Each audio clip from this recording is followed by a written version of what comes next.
Good morning! It's a beautiful day with me, Master Hans Kua. At ito po ang horoscope ngayong araw ng Wednesday, May 28.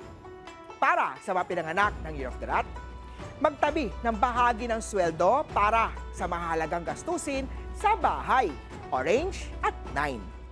Para man kay Year of the Ox, bigyang halaga ang mga maliliit na gesture ni partner.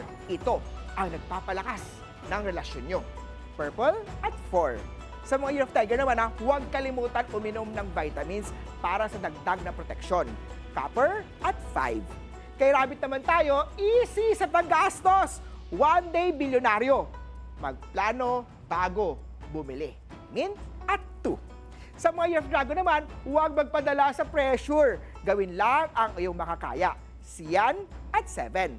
Sa Year of the Snake naman tayo, maghanap ng paraan upang palaguin ang iyong ipon ngayong taon. White at 3. Ito naman! Year of the Horsey. Be productive, huwag magpadala sa stress. Maroon at 8. Kay Year of the Ship naman tayo, don't be afraid sa change.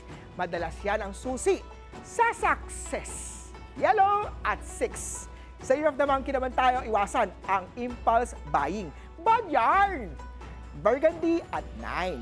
Kay Year of the Rooster naman tayo, side hustle ang kailangan para kumita ng extra. Olive at 4. Kay Year of the Dog naman tayo, eat your vegetables and fruits para lumakas ang immune system. Silver at 5. At kay Year of the Pig naman plan carefully bago gumawa ng big decision sa trabaho. Gold at 2. Ako po, si Master Hans Kua. Paalala lang ito po'y patnubay lamang. Ang tunay na swerte ay nagsisimula sa pagiging totoo.